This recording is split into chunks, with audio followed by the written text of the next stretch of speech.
Here. It's Tuesday, March 12th. And as always, we're glad to have you with us. Adam, what's going on, my man? How's it going? Looking forward to getting into tonight's slate because last night was, I think, one of the worst slates of the year for me. Not sure how it went for you, but just a really dumb slate overall with blowouts and bad shooting from my guys, and glad that it's over. Fair enough. Yeah. It was, let's see. I think I made like 80% back. So not the worst nights I've had, one of the worst nights, but also not one of the best. Who was it that burned you the most? Was it the late game? The latest game? Everyone on the Celtics and Buddy Hield, especially Buddy Hield. Yeah, Buddy Hill was not good. You got a decent amount of Chris Paul as well, right? Because I remember talking about Yeah, that. yep, That that too. probably Yeah, probably didn't help. Yeah, yeah. If you told me he had 10 rebounds, I would have assumed I had a pretty good game from Paul, but no. yeah. What do you have? 7 points or something? 10 points, 10 rebounds, like 4 assists or something. Oh, okay. Yeah, I think he made it not as bad. Uh, but yeah, it was still wasn't one of the greatest nights by any stretch. So let's jump into it, man. We've got plenty to talk about here. I actually like this slate quite a bit, and there are a bunch of quality games now. Also, to point this out, you'll see it on the ticker down below as well. That we throw the highest or the biggest favorites in as well. The top three from each game or from each slate. Oftentimes, you might have like one in the double digits. Well, today, Adam, we have three of them. We have the Philadelphia 76ers 15-point favorites. 15-point favorites at home against the Cavaliers. You have the Indiana Pacers as 11-point home favorites against the dreadful Knicks team. And then the Pelicans at home, 10.5-point dogs against Milwaukee. And then, of course, the Denver Nuggets are 9-point favorites, too. So, look, not trying. The reason I think Josh and I talked about this today, predicting blowouts, you can say, oh, I'm fading that game because of the blowout. Well, number one, I doubt you projected the blowout with the Clippers in Boston. I also doubt you projected a blowout between the Cavs beating up on the Toronto Raptors. So we're going to go ahead and do it as we usually do, but it is at least important to get those out there, and we'll be sure to go over them once again as we continue through the slate. Let's get started, man. We've got the Indiana Pacers at home against the New York Knicks. As I mentioned, 11-point favorites. 208.5 total, easily the lowest total on this slate, 10 points lower than the next lowest, which is Dallas and San Antonio. Well, I guess we'll just jump right into it. From an injury standpoint, there's really not much at all, unless you're waiting on Mario Hezonja news. But outside of that, everyone seems to be healthy. I just don't really know how much impact that has. Yeah, this game in general is almost just completely useless for me, but the Knicks side specifically is absolutely useless for me.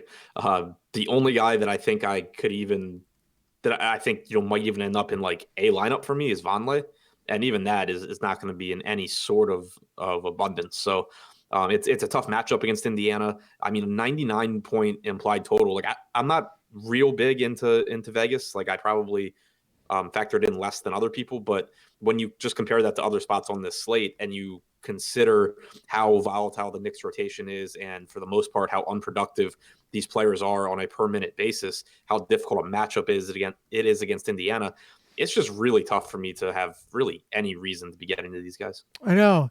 Like Vonleh, all right, yeah, he's been playing 28 or more minutes per game. That's cool and everything, but I mean, there isn't a whole lot of use in getting there either side, but both sides of this game. You look at the Pacers. Darren Collison, seems to project for pretty high ownership each day, but he's a point per minute guy, even with Oladipo off the floor. So if you're looking at 32 minutes, I mean, I'm generally not projecting him for more than 32, 34 fantasy points, which sure, it's fine, but he's not a guy that I'm dying to get into my lineup. Sabonis is back. I can say the same about Turner. You're hoping he gets to 30 minutes here. Yeah, exactly. There are a few guys on Indiana where I feel like, okay, it's fine, but I don't think I'll get a lot. Whereas on the Knicks, it's a lot of like, holy shit, how is this guy going to be in any lineups tonight? Right. So yeah, Darren Collison in this spot is fine. Should get 31, 32 minutes around the point per minute. Like you said, same goes for Thad Young. I don't have a problem with Turner or Bogdanovich. It's just that I'm not getting to these guys. with a lot of frequency because there are just plays at their respective positions that I like more. Collison's the guy that grades out the best for me from Indiana, but when I compare him to Chris Dunn, who obviously we'll talk about, there's not really a comparison. And it's a deep mid range as far as of like secondary point guard options for me. But the point there being that I don't like have a strong take on Collison over Bledsoe or over Teague if he plays or over Jamal Murray. So it's just really tough for him to be an important play for me. Right, and you just mentioned a few guys that are definitely on the table tonight, and in my opinion, all of them, maybe all of but one, I'd say I like significantly more than Collison, because we have the time and because I don't want to shortchange anybody here. We will talk about Bojan Bogdanovic and Thad Young, and just if you have any interest there. For me, again, with Bogdanovic, look, should the usage be there? Yeah, it'll be fine. With Oladipo out, 24% usage guy, not bad. Should probably, play between 32, 34 minutes, depending on how close this game stays. And, Thad Young, similarly, not exactly a high usage guy, but he plays, some of the most minutes, probably the most minutes on this entire team. And, you're kind of hoping he gets you 30 or so fantasy points, maybe 35. Again, it's hard to get there with any confidence. Yeah, exactly. Young is kind of appealing because the power forward position is not very good tonight. But on DraftKings, where you have multi-position eligibility, it's obviously easier to fill. On FanDuel, I don't remember off the top of my head what his price is. I'm pulling it up now, but I assume he is at, 6,700 on FanDuel is fine for Young. I expect that I'll have more Young on FanDuel than I do on DraftKings. And that's, mostly a result of the position, why he's my favorite guy from Indiana. As far as, getting into lineups. But again, it's still Thad Young. You still have high upside guys around him like Harrell, like Kuzma, like Harris. So still not a priority for me. All right, let's move it on then, because we do have some good games to get to and a couple that really don't have a whole lot. And we do say this a lot.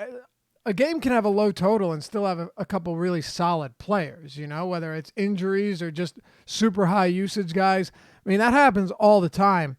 But in this spot with the Knicks, you're really just – the only thing I can think of is you're trying to be super different. And that, to me, is not the greatest place to be different. So we will move this one on, and we will do so happily. Let's talk about the next one on our list. It is Cleveland on the road at Philadelphia against the Sixers. They're 15-point dogs in this one. 222 total. I don't think that should be a huge surprise to anyone that the Sixers are heavily favored here. Although the Sixers' first home loss this year after a very long win streak at Wells Fargo Center came against the Cleveland Cavaliers. That's right. Who would have thought? But anyway, just looking at the highest implied point total on the slate, the Philadelphia Sixers are third behind the Bucks and behind the Denver Nuggets. Adam, this game is interesting for a couple of reasons. One, Jimmy Butler's out. I had trouble really doing a lot with that. We'll get to your take. And then yesterday, after Marcus Chris got snuck by Serge Ibaka and got ejected, I don't believe self-defense should result in an ejection. I don't. It's ridiculous. Yeah. He got blindsided. Like, there was nothing. What's he supposed to do? Run away at home? I get it. There's only 7 people there, but are you supposed to scurry away or go in the fetal position? Like he couldn't even run away. He was being choked before he knew he was going to fight. Right. So are you not supposed to let loose on a self-defense swing? Like, are you supposed to let this guy choke you out? And I don't get it. It's like, okay, I get it because of the way it appears, aesthetically and the way the optics of it. But if you watch that, I quote tweeted the video yesterday if you didn't see it. Marcus Chris got snuck. And not only that, it was like Ibaka went to swing and it was a bad swing, caught him with the forearm and decided he'd choke him instead. It's crazy. Yeah, it was nuts. Like, obviously Ibaka got the longer suspension and he deserved it, but right. I thought Ibaka deserved like a longer than 3-game suspension. Yes. And I mean, that was like Chris taunted him or stood over him or whatever, but we see that all the time in the NBA. And Ibaka just went straight, literally, for the throat on Chris. Right. Like it was bad, and I don't know what Chris was supposed to do. Like at least if you're Ibaka after that, as Chris is walking away, say something to him, get his attention, and then go at it. You know what I mean? Right. Get each one on a level playing field. So, I of course bring that up because you have a 1-game suspension for Marcus Chris. He is out. We expected him to be suspended. Serge Ibaka out for 3 games, not on the slate. Russell Westbrook also just caught a $25,000 fine, but that's unimportant. That's about as little as I think we could have reasonably expected for that. Yeah. Well, what was it? Embiid said the refs are like an effing joke or something, and I think he got 25 grand as well. Yeah. Anyway, let's talk about it, Adam. We'll start with the Sixers. Jimmy Butler's out. Here's an interesting part of this, though, that we may be ignoring, but actually is something to at least consider. There was word that Zaire Smith, the first-round draft pick that they traded for, who did they draft? Bridges. Drafted Bridges, who is a Philly guy, so excited. His mom already worked at the Wells Fargo Center. They're so happy. They get to stay home. 20 minutes later, they trade him to Phoenix and get Zaire Smith. Zaire Smith was not supposed to play this season from what I heard like 3 weeks ago. And then he was put in the G League. Now he's available to make his debut. Do we have any word? If he's actually going to see minutes today? I haven't seen. All I've seen is that James Ennis is getting the start over Butler. Right. I haven't seen if Smith's expected to play or not. It's hilarious. Like I know he's available. Yeah, it's hilarious, by the way, how DraftKings preemptively priced up James Ennis to 4,400 or something, to where no one in their right mind would ever play this guy at that price. Right. Unless you have interest in James Ennis today, then I apologize. He's fine at 3,700 on FanDuel.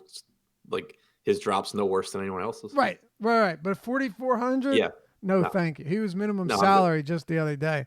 What are you doing with this? Go ahead. Like if you were going to get, if you're getting 18 minutes of Mo Wagner or 42 minutes of James Ennis, who do you play if Wagner's 1,100 cheaper? Exactly. Probably Wagner. 42 minutes is a lot, but I get your point. Point. And we'll talk about Wagner later in the show.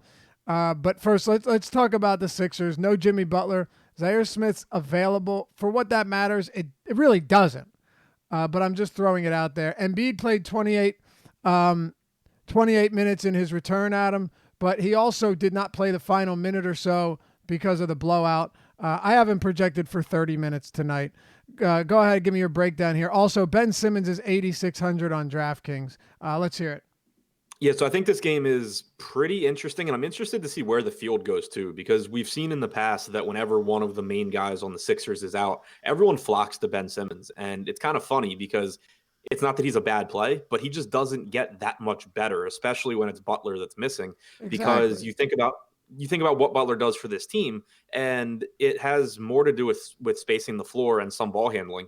Obviously Simmons, handles the ball, but he does nothing to space. So I expect there to be more shots to go around for JJ Redick and for Tobias Harris without Butler here than for Simmons. So while at 8,600, especially on DraftKings, he's up over 10K on FanDuel, and I have much less interest there.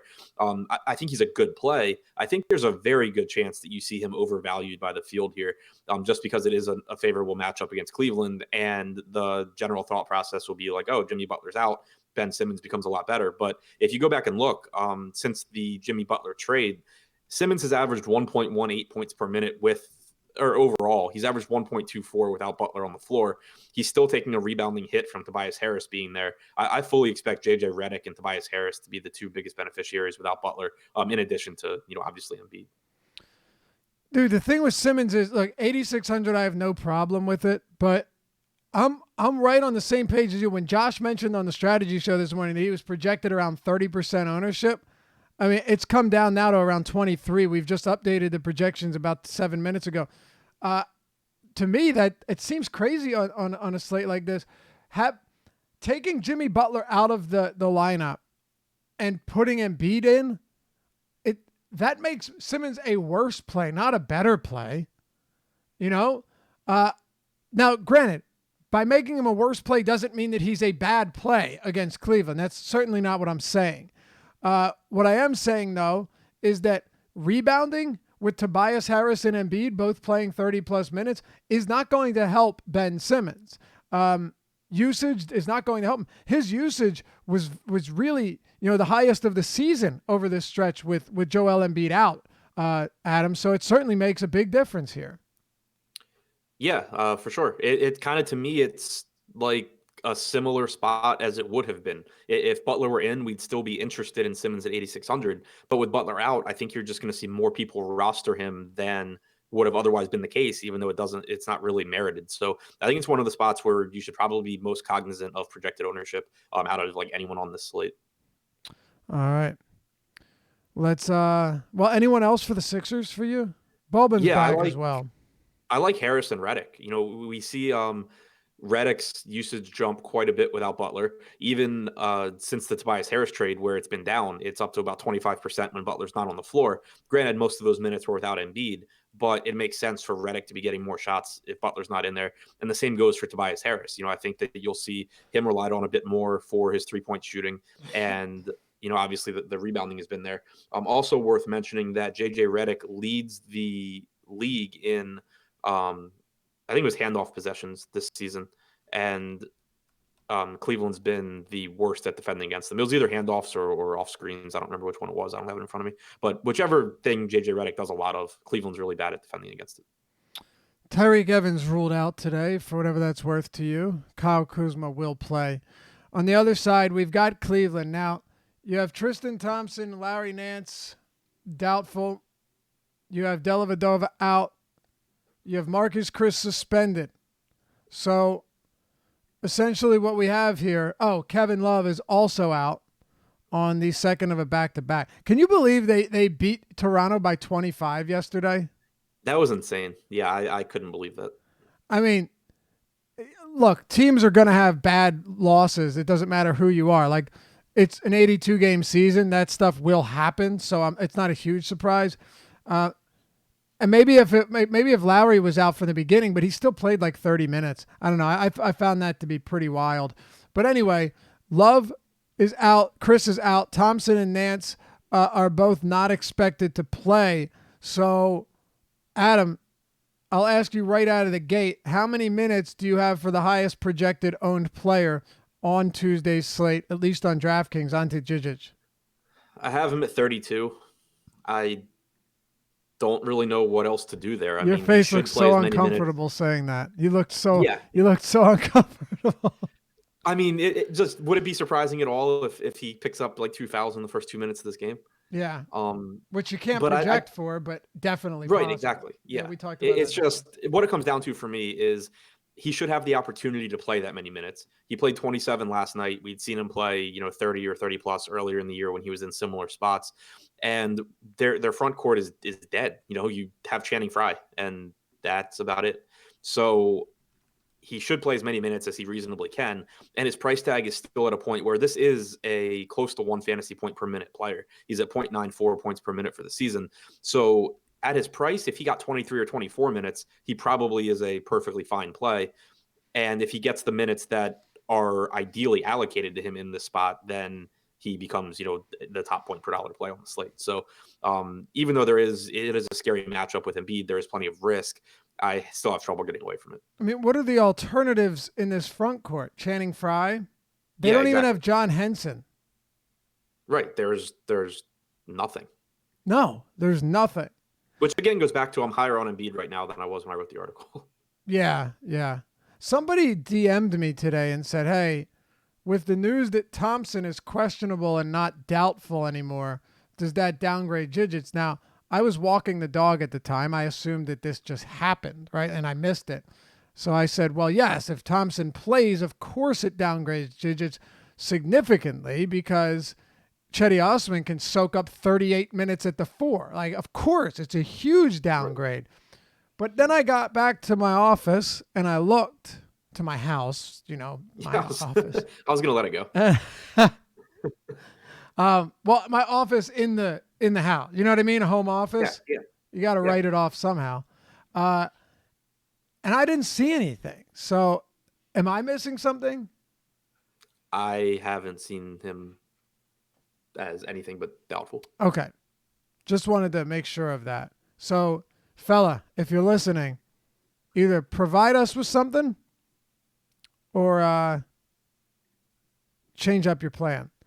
So, Jijic and then Chetty Osman, like, by the way, I have Jijic projected at 30 only because I could project him for 30 or for 28 and he's still going to be in like every lineup or at least most. At 30 minutes, it's not as bad. Channing Frye, I guess I have to put him around the way 17, 18 minutes. I mean, what else are you going to do at the 5?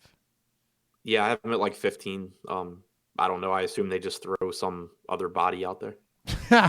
It's possible. Channing Frye is the last guy that should ever be on a basketball court at this time, unless LeBron's out there with him, because LeBron can actually make him a decent shooter. Outside of that, he's got nothing. What are you doing with Chetty? I like him to an extent. I mean, the minutes should be there. There's more usage for him without Kevin Love, more productive minutes playing at the 4 without any of these guys in there. I think that he's a pretty reasonable play. Like I never get excited about Chetty, but if I give him around 36 minutes, give him about a 20% usage rate, you're talking about he's been around the 0.98 fantasy point per minute guy without Love on the floor. So, I think he's fine. Like small forwards deeper than normal today, which is why I don't like him quite as much on FanDuel, but on DraftKings where you can play him at power forward, I think he has more appeal. Yeah, I think so as well. See, on DraftKings, I don't think power forward's all that bad because, well, it depends what type of risks you're willing to take because Wagner's available at power forward, Giannis at power forward, Otto Porter, Markkanen. There's a lot of guys with multi-position eligibility on DraftKings that make it a whole lot easier. FanDuel's a different story for sure. And we'll talk about it. Anything else for Cleveland? I have to ask you. I know Josh was high on him. And right now he has 29% projected ownership on FanDuel. On DraftKings, it's actually Colin Sexton that's projecting for higher ownership. But Jordan Clarkson played 30 minutes last game. Are you actually projecting him for 30 minutes or 31 minutes? Are you going to project him for that again? Or are you going to put him around 28, 29? Because that to me makes a big difference in terms of projecting how many lineups he's going to be in tonight. I have him at 30 minutes here, just because they really need the scoring if they're going to hang in this game. And we've seen him. I mean, the minutes are all over the place. It's kind of like Lou Williams, but I think 30 is a spot where I'm pretty comfortable coming in because I still don't get him in as like a phenomenal play. I get him as a much better play on FanDuel than on DraftKings. And like you said, Sexton on DraftKings, I like quite a bit more. But yeah, I have him at 30 minutes. I have him as, a pretty decent play on FanDuel. What about anyone else from here that we haven't talked about? We talked about Jijic, Osman, Clarkson. Any thoughts on Sexton or the rest of this team? Yeah, I like Sexton, especially at 4,900 on DraftKings. I think he's a pretty reasonable value option here. He's playing big minutes. He has a usage rate since the start of the year without Kevin Love of up around 27.5%. It's not a terrible matchup because Philly does play. It is a pace-up spot. Philly's been very good defensively lately, but they do play faster. So, the minutes should be there. The opportunity should be there, especially without Love. So I do like Sexton's price tag. All right. Sounds good. Let's keep it moving then.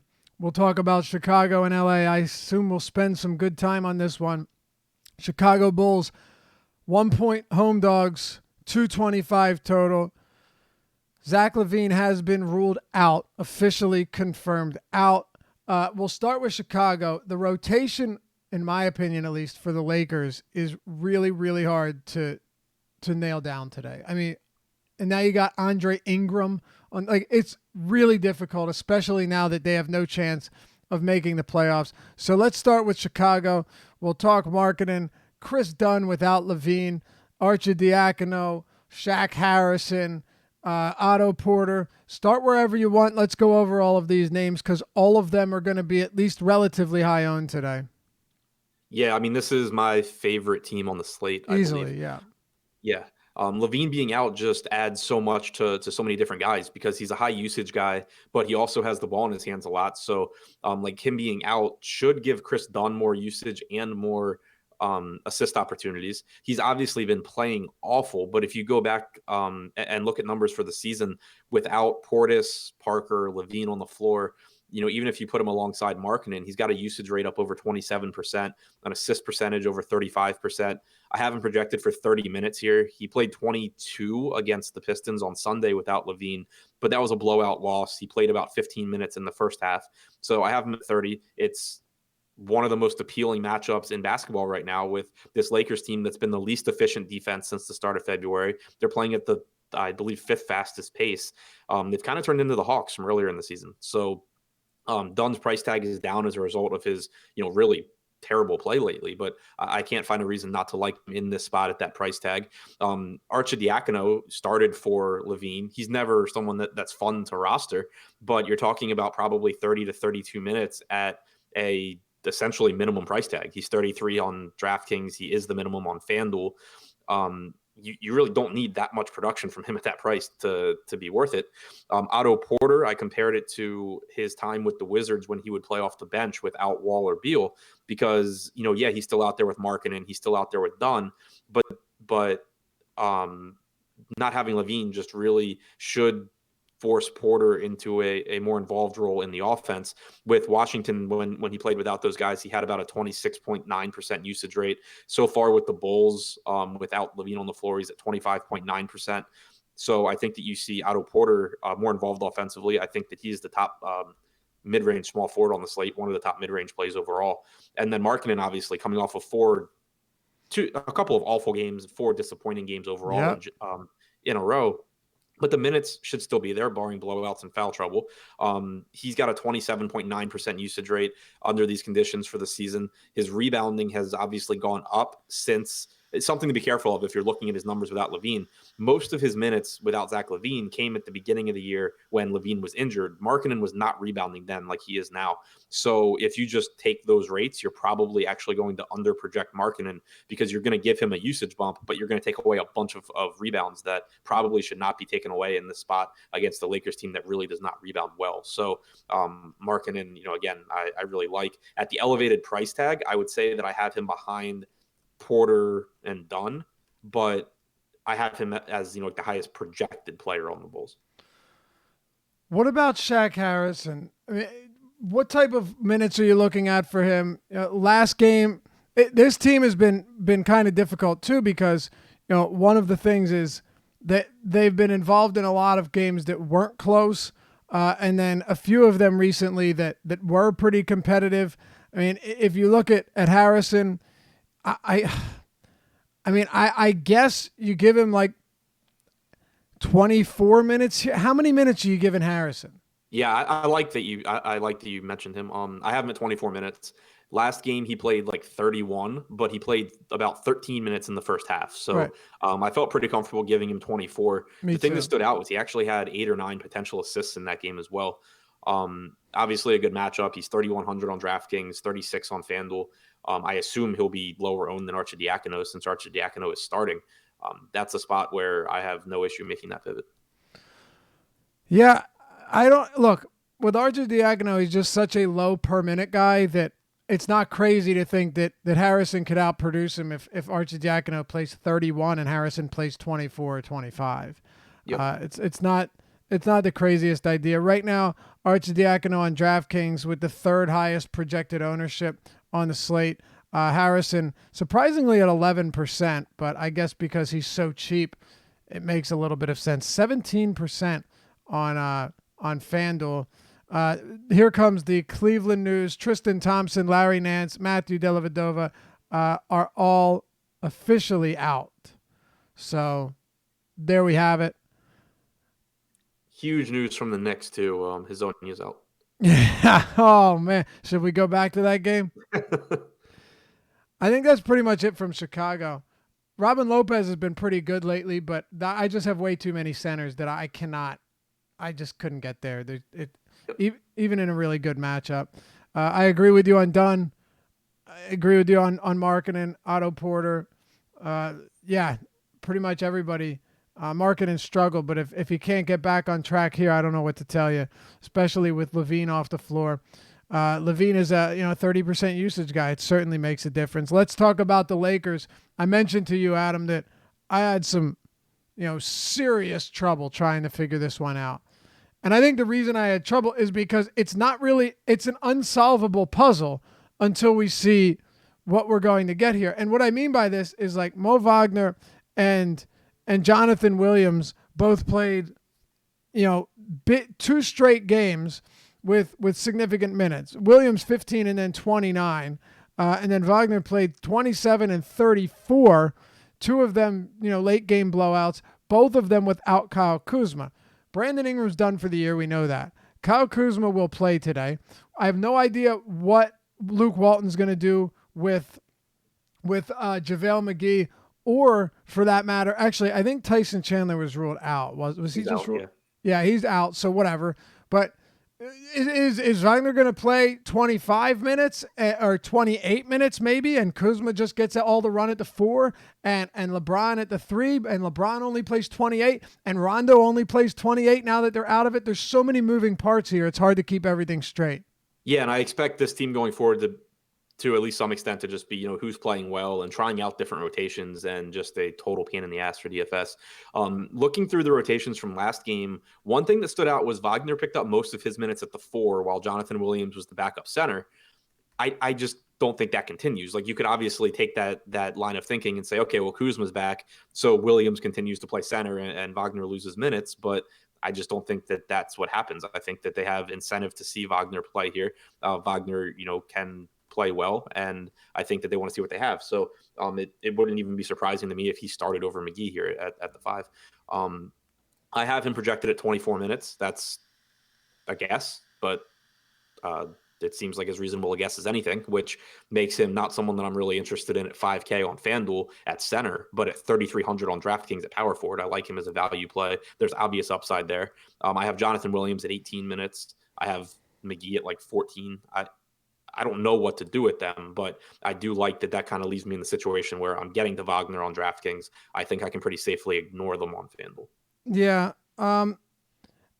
Right now, when it comes to Mo Wagner, if I were to put him at 24 minutes, then I'm still going to get enough of him. Right. I actually, right now, I think I have him. Let me see. I have him at 25 minutes, and I don't know, but I also don't think it's crazy either. I just don't know what Luke Walton wants to do right now, and that's kind of the concern. So if Wagner didn't have power forward eligibility, I'd be a lot lower on him. But the fact that he does, it opens a lot up, and he's really cheap. So this is a spot where I don't mind rolling the dice. Also, it's coming against the Bulls, playing up in pace. Not exactly a difficult matchup. So you have that working for you as well. I think you could do a whole lot worse at 3,300 and forward center eligibility. Yeah, I agree. It's a much, much better DraftKings play. Oh, yeah. I mean, well, I'm not even considering him on FanDuel, just to be clear. Exactly. Yeah. What are you doing with the rest of this Lakers team? Not a lot. LeBron is okay. Like, he played 27 minutes last game, but if you account for that being a blowout, he was on pace for that 31 to 32 minutes they said they were going to limit him to. But I just can't prioritize him over Giannis if he's going to play the same or fewer minutes than Giannis.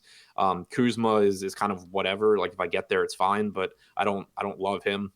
Rajon Rondo is certainly in the conversation in those mid-range point guard options, because he also lost minutes to that blowout last game. I think you get 32 to 33 from Rondo if this game's competitive, and it's a good enough matchup where I think he's fine, but I'd still, again, just rather save the money and get the Chris Dunn. I don't think there's a huge difference between him and Eric Bledsoe or him and Jamal Murray. So nothing that's a priority for me from the Lakers outside of potentially Mo Wagner at 3,300 on DraftKings. All right. Yeah, outside of that, man, it is ugly. Let's keep it moving then. Dallas and San Antonio. Luka Doncic is questionable here. Rudy Gay on the other side for the Spurs is out. second lowest total on the slate. San Antonio, 5.5-point road favorites. They're playing really well right now. They came back from that road trip and looked like an entirely different team, Adam. Like the team that we saw on the road trip looked like one of the worst in basketball. They got blown out by the Knicks at Madison Square Garden. They'd been trash. And now they've won 5 straight, all of them at home, all of them since immediately returning from that road trip. They look really solid. And you know what? They are the Blazers, Clippers, and Spurs and Jazz. Well, mostly the Blazers, Clippers, and Spurs are separated by 1 or by 2 wins. A little bit more in the loss column, but there's a legitimate battle there as they jockey for position in the West. I think Aldridge and DeRozan definitely get 35-plus minutes in this one.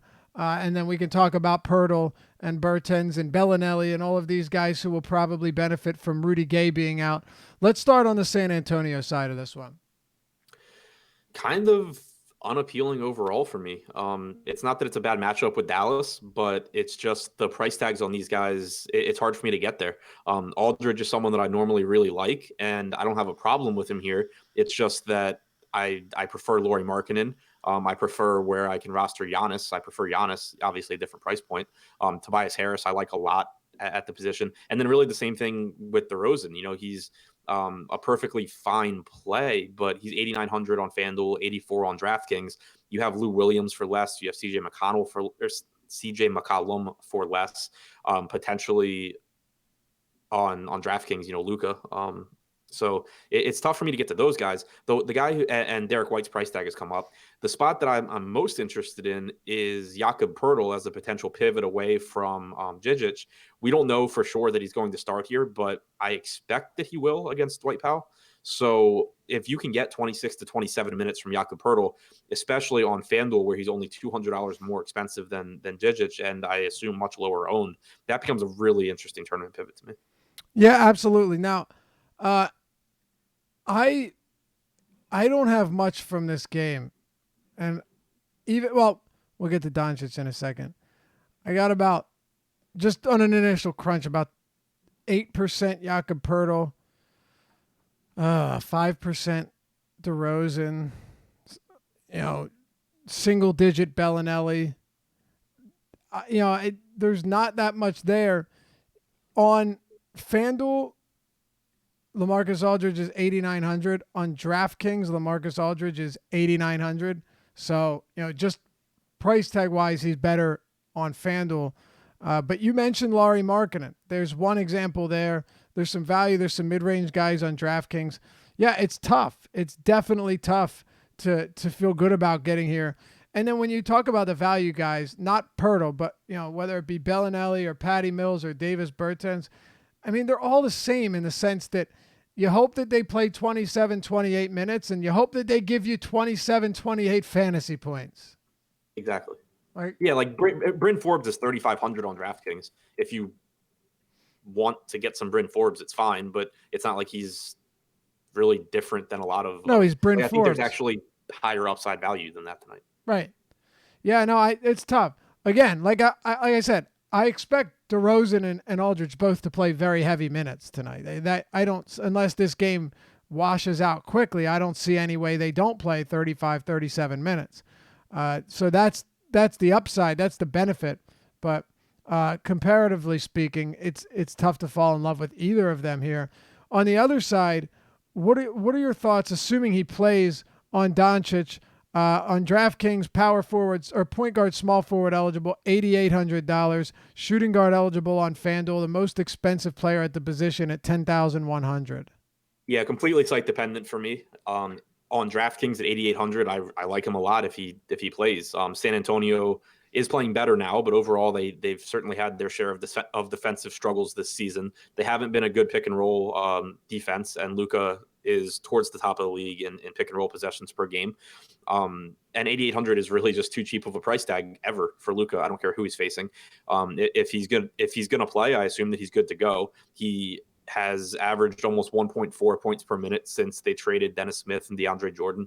So I really, really like him at that price tag. On FanDuel, though, I just can't get there over given how much more expensive he is than other guys that we've talked about, even DeRozan, who, I just said I didn't like quite as much as some of the cheaper guys, but he's way cheaper than Doncic is. So I think my approach, actually, if we don't get news, is going to be to project Doncic in my DraftKings lineups and out in my FanDuel lineups, because there's probably more of an edge to be had from being overweight on the guys like Tim Hardaway Jr. and Dorian Finney-Smith on FanDuel that would benefit if he's out. And there's more of an edge on DraftKings to being overweight on Luka if he's in.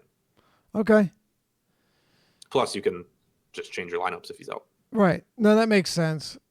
It would be nice in terms of game time. It would be nice if Ben Simmons was playing at the same time, because they both have point guard, small forward, and they're both, Simmons is $200 cheaper. That would help. I'm not saying you can't, use the late swap demise or whatever, but knowing that you could make a quick 1-for-1 swap, assuming you like your lineup, would definitely come in handy. But that's not the case. Ben Simmons and the Sixers tip off at 7, Dallas at 8. I'll do this quickly.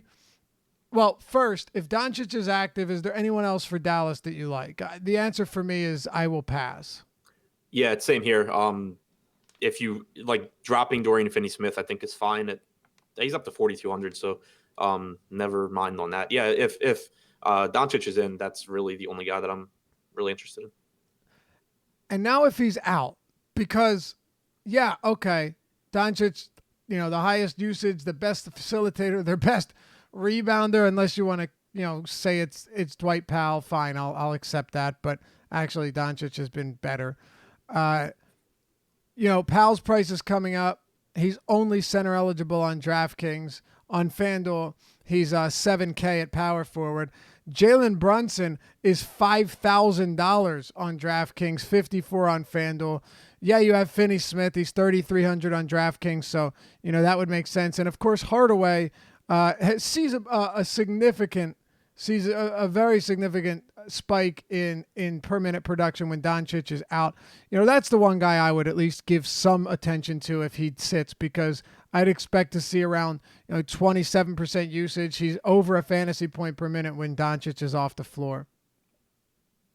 Right. Hardaway, obviously, you're getting inconsistency there, but 31.5% usage in his 150 minutes without Luka since coming over to Dallas, and he's affordable on both sites. So certainly him. Jalen Brunson would be a secondary option for me. He's averaged about a fantasy point per minute without Luka on the floor. And then Finney-Smith, though, would be the one. 4,200 is fine on FanDuel. 33 on DraftKings is just really nice. We joke about how not productive Dorian Finney-Smith is, but he's played 151 minutes without Luka since the trade. He's averaged 0.9 points per minute, 16% usage, 14.5% rebounding percentage, and I think would get north of 32 minutes probably at a $3,300 price tag, which would be pretty appealing. All right. Well, let's keep it moving here, Adam. We've got 3 more games to get through. New Orleans at home against the Milwaukee Bucks. The New Orleans Pelicans are 10.5-point dogs at home. 236.5-point total, the highest on the slate. We'll start with the Pelicans. Get this out of the way quickly.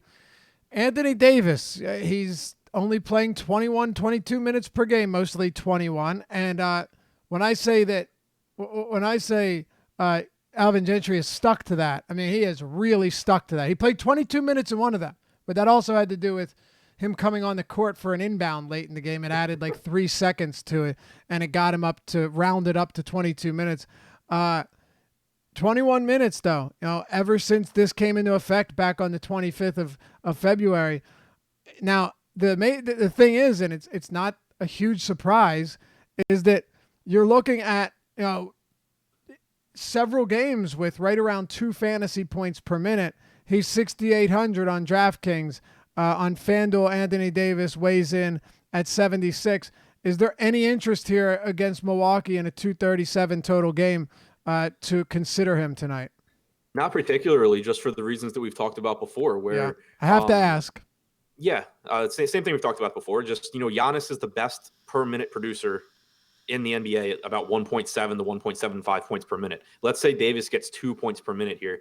You're still talking like 42 to 44 fantasy points, which is fine at his salary, but it's not something that you have to have. And it comes with a significant risk of he just plays like normal and averages, 1.5 to 1.6 points per minute. FanDuel, the price tag, I think is more appealing since the power forward position is more restrictive. But still, I would just rather have Tobias Harris. I'd rather have Markkanen. I'd rather just there's so many guys that have the potential to play 15 minutes more than Anthony Davis in that price range. Yeah, I mostly agree with you. I will say that if I'm playing 150 lineups, I don't have an issue with 10% or so Anthony Davis, only because Anthony Davis can still drop 48 or 50 here. Like, he's done it before. It's not a terrible matchup from a pace up standpoint. Both of these teams play at an elevated pace. I expect a lot of points to be scored, but your point still holds true. From an upside standpoint, you're never going to get.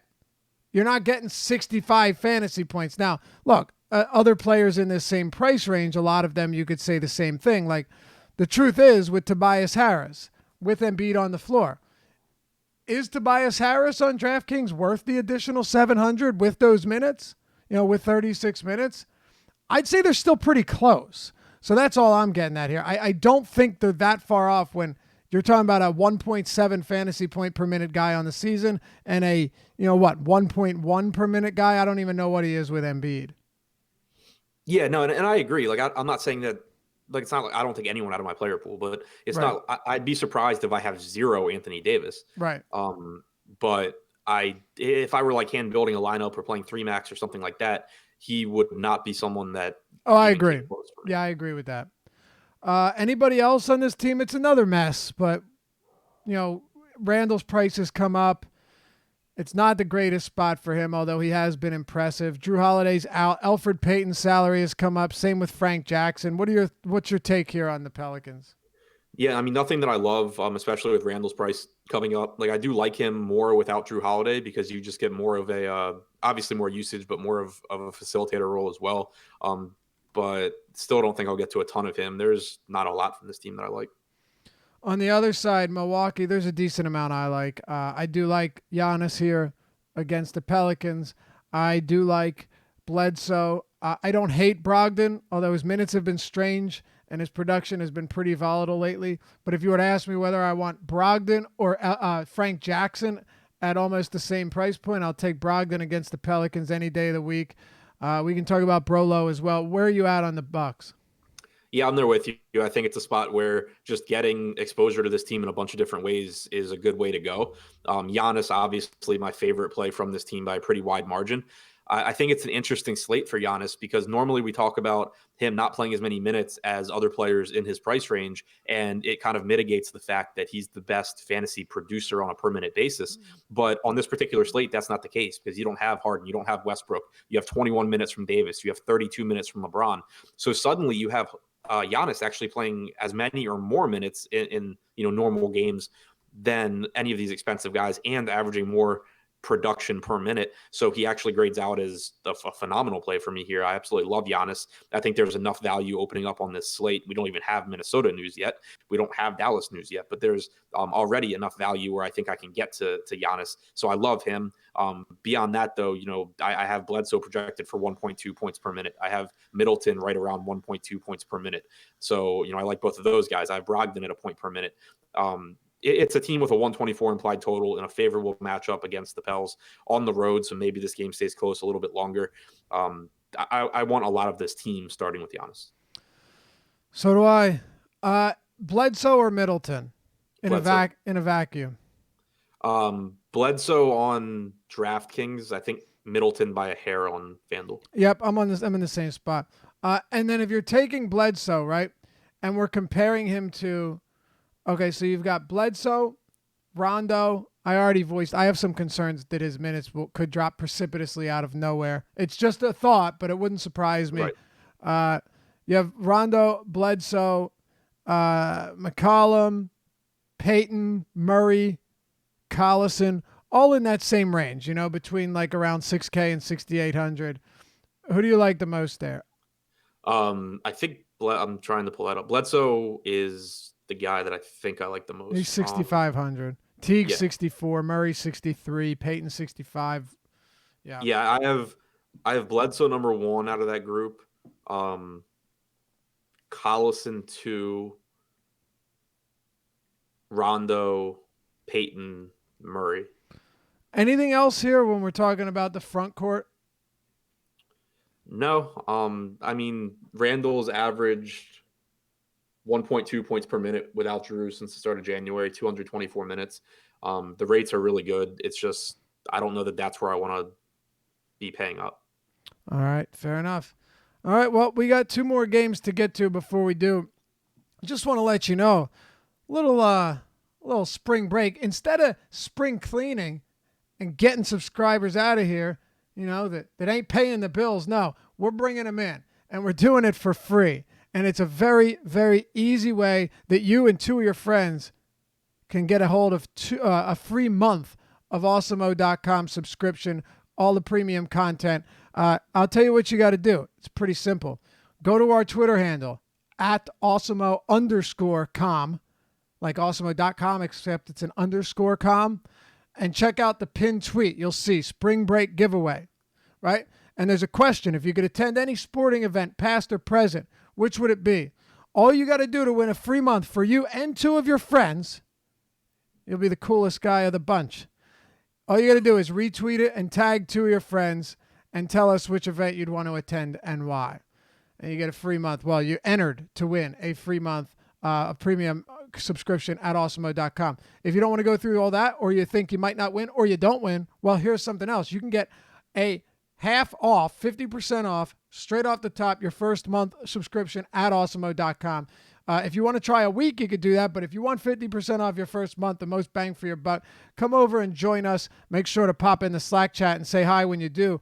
All you do when you sign up is click sign up on the homepage, top left side, select your plan, and simply enough, click or type in Deeper Dive as the coupon code, all one word, Deeper Dive, when prompted to enter your promo code, and then sign up, and you're good to go. You get all of our content. You can check all of it out and see what you would be getting before you do at awesemo.com. I don't have time to talk about all of it because we have too much stuff, and we still got to get through these games. But use the promo code Deeper Dive, all one word, to sign up, and make sure to check out the pinned tweet on our Twitter handle at awesemo_com for you and two of your friends to win a free month subscription at awesemo.com. All right, Adam, two more. Let's get it. Clippers, Portland. Lou Williams, monster game yesterday, man, and only like 23 minutes. Just a huge game. Clippers are 2.5-point dogs at the Staples Center. They keep getting disrespected. Same thing. They were 4-point dogs against the Lakers in both of their home stadium. They blew them out. Now they're 2.5-point dogs. Clippers are a good team, and Doc Rivers has done a great job this year. You got a 232 total in this game. Now, that being said, is this one that you like from a fantasy standpoint? Go ahead and tackle this as a whole. Yeah, it is. Because I think you have very favorable price tags still on these Clippers players. Portland hasn't been as good defensively recently as they were earlier in the season. And since the trade, you have Gallinari with a 27.5%, the trade being Tobias Harris, Gallinari being a 27.5% usage rate. His rebounding and assist percentages have ticked up from about 10% without Harris overall this season to 12.5% each. He's been very productive. His price tag hasn't really moved. He has small forward, power forward eligibility, which we've said, especially the power forward part is one of the weaker, at least mid ranges on the slate. So I like him. Lou Williams has just been absolutely unstoppable. He's averaged 1.3 points per minute since Harris was traded. He's killing it. 30. Yeah, watching the game last night was just insane. He would just come down the court and get whatever he wanted and score every single time. 34.7% usage, 32.7% assist percentage since Harris was traded. Price tag's not moving. He's 7,300 on both DraftKings and FanDuel, which obviously is really appealing. Harrell, the minutes are inconsistent, but he should get somewhere around 28, and he is very productive when he's out there as well. So I like him. And then you get into guys that I like, but a little bit less with, Pat Beverly, who should probably play 32, 33 minutes here. Price tags come up a bit, but Williams, Gallinari, Harrell, I think all are good plays on this side. And then going to the Portland side, Nurkic might be the best play on DraftKings at 7,100 on the entire slate. Thank you. Dude, Josh and I hope you're listening, Josh. I'm glad to have Adam on my side. I'm sure he'll do nothing tonight. But yeah, because Nurkic's ownership was like pretty high, like 28%. And I said, yeah, I'll probably have close to double that. And he's like, whoa, what?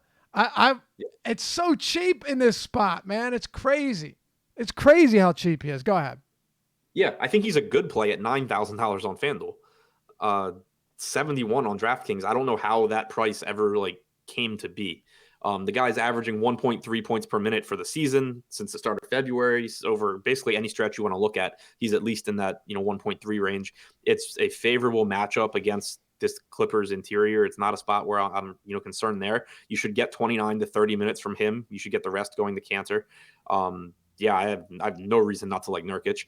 I think it's a good spot for Lillard. He should see plenty of Pat Beverly, which makes it less appealing than it would be otherwise, obviously. But the Clippers are tied for the fourth or fifth worst team defending pick and roll on a per possession basis this season. And Lillard is one of the top pick and roll ball handlers in terms of possessions per game and also in terms of efficiency. He ranks in the 94th percentile in points per possession going against this team that has struggled to defend it. Only 92 on DraftKings is really nice in a pace up spot as well. So I like him. I like the McCollum price tag at 6,600. Aminu sucks, but if you need some value, it's there. Turner and Hood are both questionable. If they're out, you would see probably as many minutes as Mo Harkless' legs will let him play. I think there's a lot of ways to go amongst the value on Portland. But as far as priorities go, Nurkic, Lillard, McCollum, especially on DraftKings. And then on the other side, I like the main three from the Clips. Yep, for sure. How much Nurkic do you have right now? I haven't crunched yet, but okay. A lot, a ton. Yeah, it's tough to get away from it. It really is. I have him at 30 minutes, 30 minutes. Even 29 from Nurkic in this spot would be pretty enticing, All right, let's close it out, Adam. Minnesota on the road at the Pepsi Center facing the Denver Nuggets. Nuggets 9-point favorites, 229 total here. I'll throw it out now. Nikola Jokic, very strong play, 10K flat on DraftKings.